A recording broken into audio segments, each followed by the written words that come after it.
terpercaya.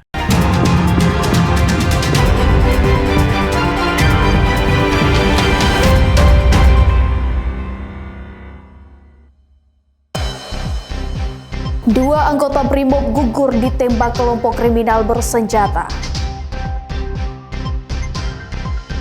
Perpustakaan terapung Polair berantas buta aksara. Keindahan destinasi wisata Pulau Yerusel.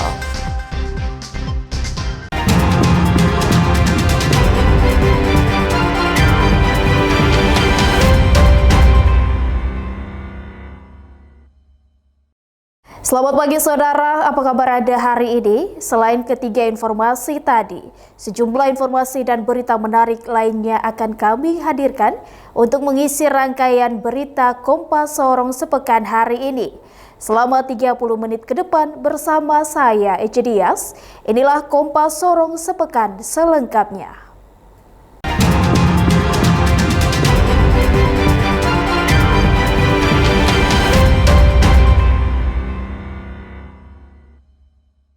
Kita awali berita utama saudara, dua anggota BRIMOB yang tergabung dalam Satgas Damai Kartens gugur saat kontak tembak dengan kelompok kriminal bersenjata di Kabupaten Puncak Jaya, Papua Tengah. Dua anggota BRIMOB yang tergabung dalam Satgas Damai Kartens gugur dalam kontak tembak dengan kelompok kriminal bersenjata pada Kamis sore.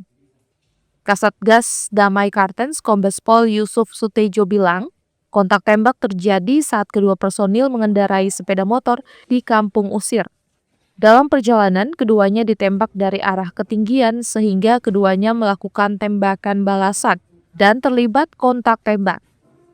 Kedua korban tertembak sehingga dievakuasi ke RSUD Mulia untuk mendapatkan penanganan medis, namun akhirnya dinyatakan meninggal dunia. Korban Bribda Dedi Tambunan diketahui mengalami luka tembak di dada tembus ke belakang, sementara Brada Raymond Rerei yang mengalami luka tembak di dada tembus ke depan. Pelaku penembakan diduga kuat dilakukan oleh kelompok kriminal bersenjata pimpinan Ternus Enumbi dan sebagai bentuk balasan atas meninggalnya satu anggota KKB atas nama Nekison Enumbi alias Bumiwolo Enumbi yang tewas ditembak pada Sabtu lalu. Dua personil Satgas Operasi Damai Kartens 2025 dilaporkan telah gugur setelah ditembak oleh kelompok kriminal bersenjata Ternus Enumbi di Kampung Usir, Distrik Mulia, Kabupaten Puncak Jaya, Papua Tengah pada Kamis tanggal 15 Mei. Kedua korban adalah Bribda Dedi Tambunan serta Barada Raymond Rere. Keduanya merupakan personil aktif dalam Satgas Operasi Damai Kartens 2025. Kedua korban sempat dievakuasi ke RSUD Mulia, namun saat tiba di rumah sakit, mereka dinyatakan telah meninggal dunia. Menanggapi kejadian ini, tim kami dari Satgas Operasi Damai Kartens 2025 langsung bergerak ke lokasi kejadian dan melakukan pengejaran terhadap para pelaku. Aparat gabungan hingga kini masih melakukan penyisiran di wilayah sekitar guna mengamankan situasi dan mengejar para pelaku. Pasca penembakan, tim Satgas Operasi Damai Kartens dikerahkan untuk melakukan pengejaran terhadap para pelaku. Sementara kedua jenazah korban penembakan sudah dievakuasi dari Puncak Jaya ke Timika dan akan dipulangkan ke daerah asal di Kabupaten Kepulauan Yapen, Papua. Tim Liputan Kompas TV, Puncak Jaya, Papua Tengah. Satu pimpinan organisasi Papua Merdeka menyatakan diri untuk kembali ke NKRI. Yeremias Fumair, yang merupakan komandan batalion dari Kodam Sorong Raya, adalah paman dari Manfred Fatep, yang merupakan pelaku penyerangan pos TNI tahun 2024. Dengan mencium bendera merah putih di depan pos Satgas Yonif 501 dan masyarakat, Yeremias Fumair menyatakan diri resmi bergabung kembali ke NKRI dengan melewati berbagai tantangan dan rintangan. Alasan kuat Yeremias Fumair kembali ke NKRI karena mendengar kabar seluruh keluarganya telah menyerahkan diri dan diperlakukan dengan baik oleh aparat TNI Satgas Yonif 501. Komandan Satgas Yonif 501, Letkol Infantri Yahya Wisnu bilang, mereka tidak hanya menekankan operasi militer, melainkan melakukan pendekatan kemanusiaan, sehingga dengan sendirinya mereka yang berada di luar dapat kembali ke NKRI. Baik, hari ini kita telah melaksanakan kegiatan pemutihan terhadap saudara Jeremias Pumair. Ini merupakan kelanjutan dari yang sebelumnya kita telah berhasil untuk mengajak dari keluarga yang bersangkutan, ibu dan 3 orang anaknya untuk kembali ke kampung. Kami Satgas juga menjelaskan bahwa kita di sini tugasnya tidak lain untuk menciptakan keamanan sehingga pembangunan di Kampung Fok ini dapat berjalan dengan baik.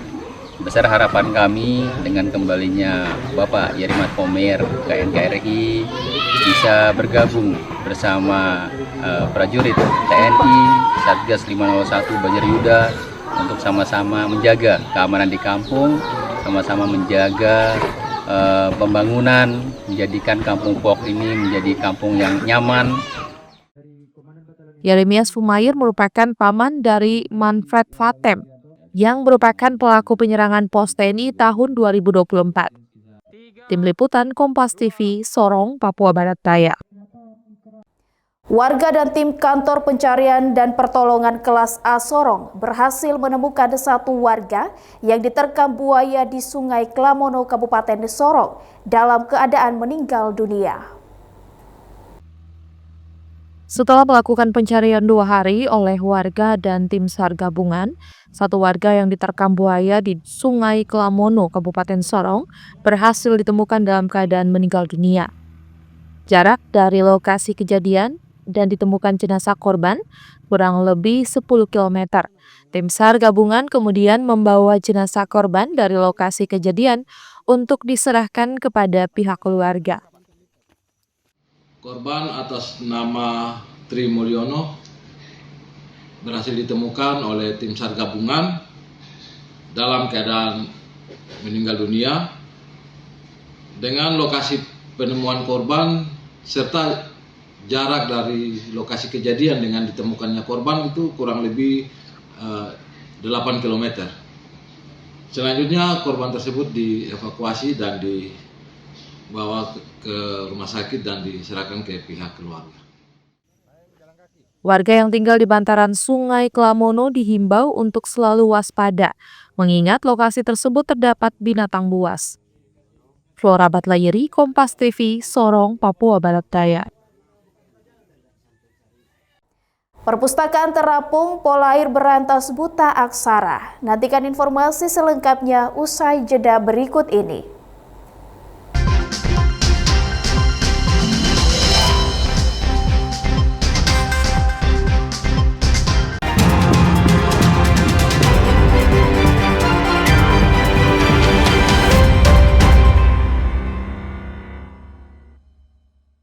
Masih bersama saya, Ece Dias di Kompas Sorong Sepekan.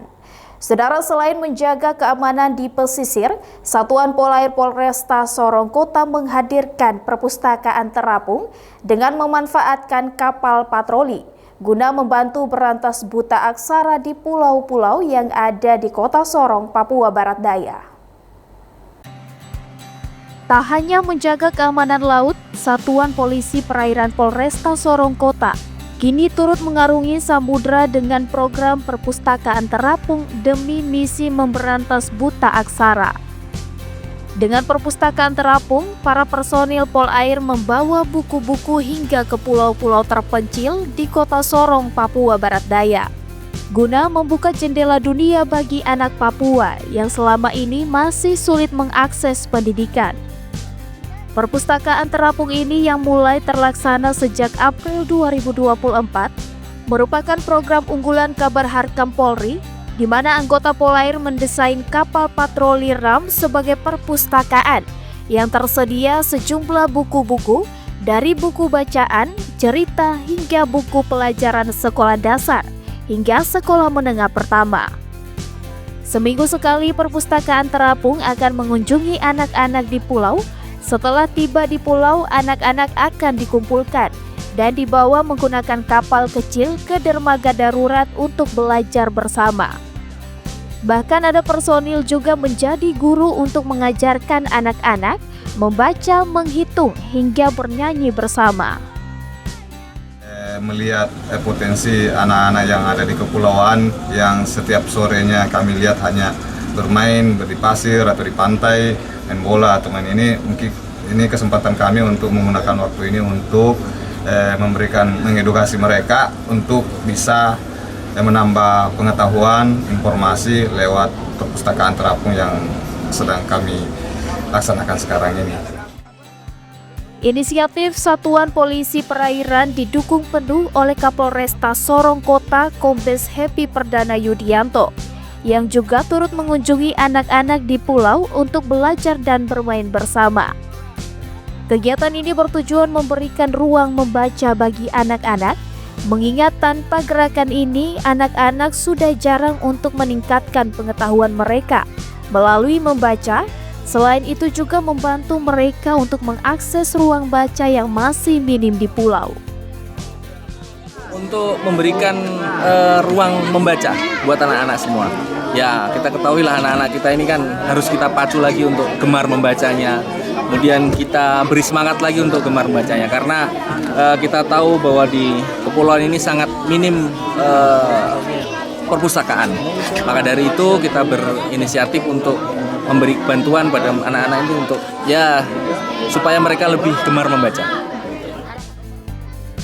Diharapkan dengan perpustakaan terapung dapat meningkatkan pengetahuan anak-anak selain belajar di sekolah. Flora Batlayeri, Kompas TV, Sorong, Papua Barat Daya.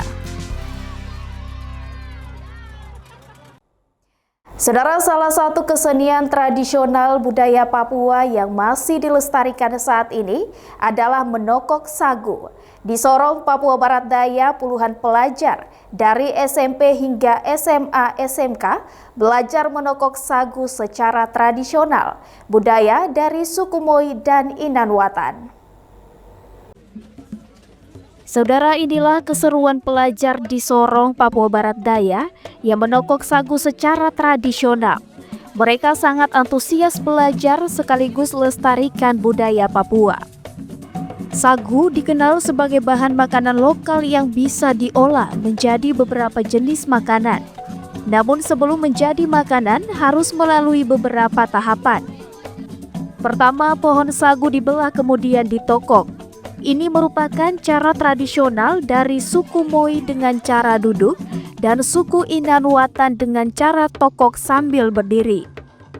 Pelajar yang baru pertama kali tokok sagu bilang sangat senang bisa belajar menokok sagu dan mereka bisa tahu budaya mereka sendiri.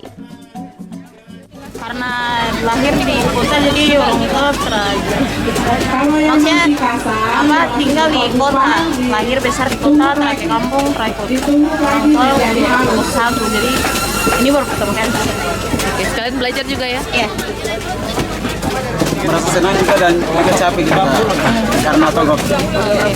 Senang tidak bisa tahu tentang budaya totok sagu? Senang karena mencoba. Sagu yang sudah dihaluskan tadi kemudian dibawa untuk diambil sarinya, yaitu dengan cara diperas menggunakan air secara berulang, sampai benar-benar keluar sari dari serbuk sagu tersebut. Selanjutnya sari tersebut akan diendapkan selama beberapa jam untuk menjadi sagu mentah.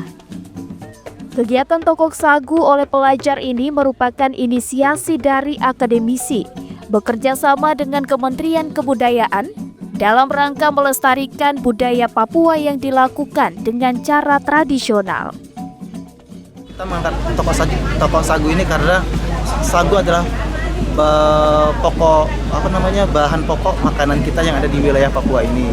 Jadi kita ingin mengangkat tokok sagu ini karena dari budaya tradisional.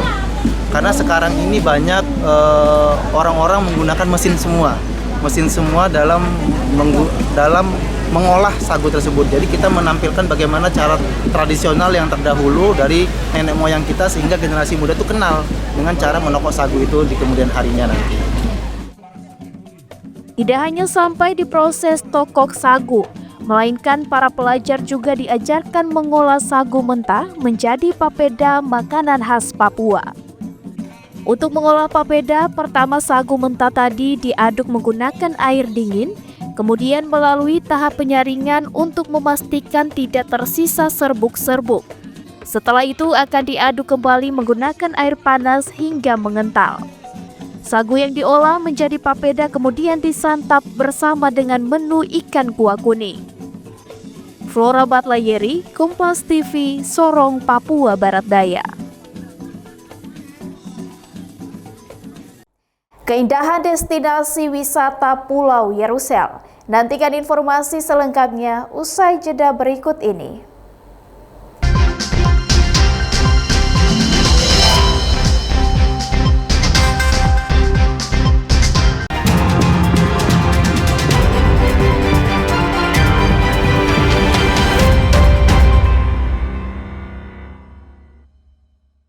Masih bersama saya Cedias di Kompas Sorong Sepekan. Saudara, pantai pasir putih dan laut berwarna biru langit yang jernih menjadi daya tarik Pulau Yerusel di Kabupaten Sorong, Papua Barat Daya yang menyejukkan mata. Pulau mungil nan indah di Teluk Sorong ini tak hanya dikagumi wisatawan, namun juga menjadi sumber penghasilan bagi warga setempat.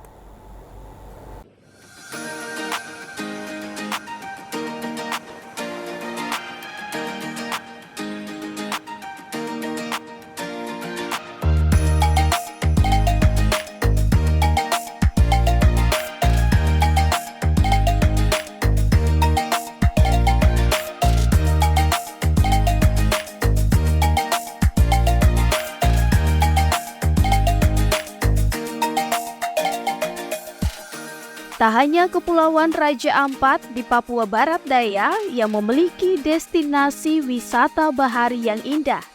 Daerah lainnya seperti Kabupaten Sorong juga memiliki potensi wisata bahari yang selama ini tak terlihat di Pulau Yerusel.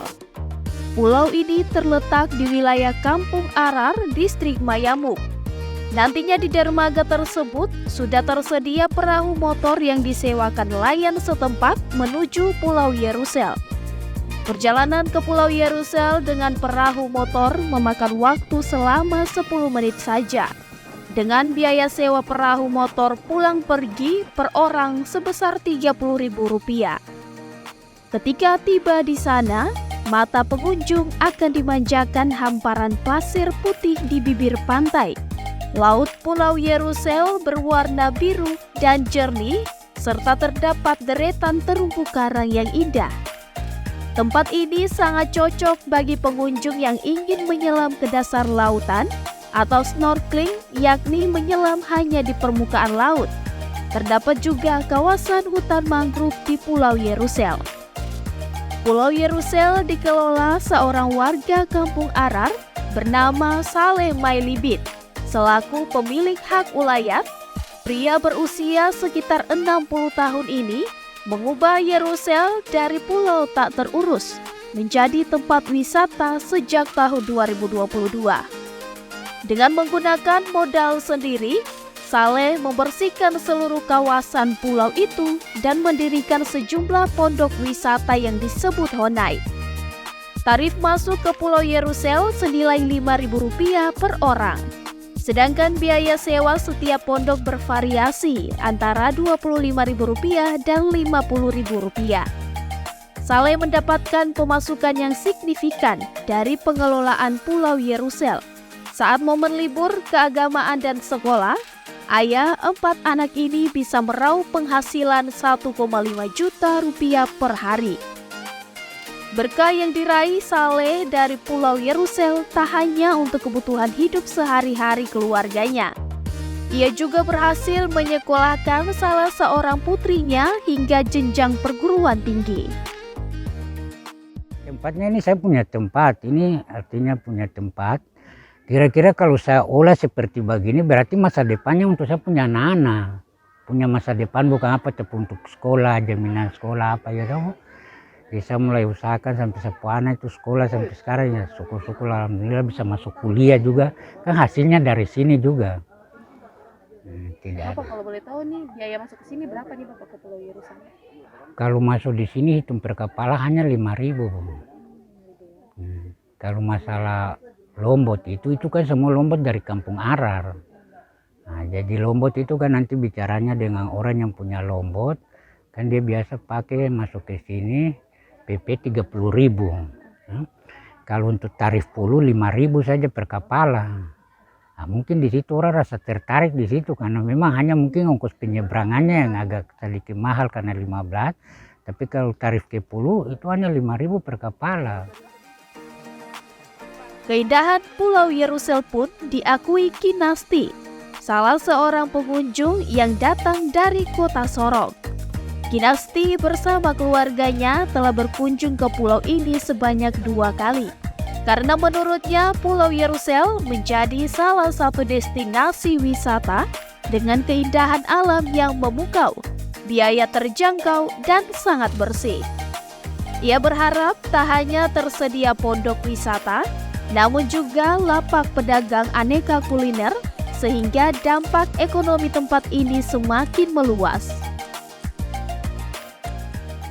Biaya untuk masuk ke sini juga relatif sangat murah ya, terjangkau banget apalagi untuk keluarga-keluarga yang mau menikmati alam bebas kayak yang suka dengan suasana pantai begitu. Bolehlah pilih Pulau Yerusalem. Sorry. Harapannya ke depan nih apa nih Mbak untuk pulau ini sendiri? Harapannya sih untuk kedepannya itu semoga bisa lebih lebih maju lagi dan bisa ekowisatanya itu bisa dikembangkan lagi begitu, mungkin ditambah-tambahin yang untuk orang jualan begitu kan, soalnya nih kok kayaknya nggak ada yang jualan gitu kan, biar bisa untuk menambah penghasilan juga kan yang mau jualan di sini karena menarik sekali sih. Selain mudah dijangkau tempatnya juga tuh lingkungannya tuh bersih banget gitu. Pulau Yerusalem kini menjadi permata baru destinasi wisata di bumi Papua Barat Daya. Dukungan pemerintah daerah bagi warga setempat yang mengelola destinasi wisata yang potensial sangat dinantikan demi mengatasi masalah pengangguran di tanah Papua. Tim Liputan Kompas TV, Sorong, Papua Barat Daya. Dan saudara, informasi tadi sekaligus menutup perjumpaan kita dalam Kompas Sorong sepekan episode hari ini. Saya Jodias mewakili seluruh tim redaksi yang bertugas undur diri dan berterima kasih atas perhatian Anda. Sampai jumpa, Kompas TV, independen terpercaya.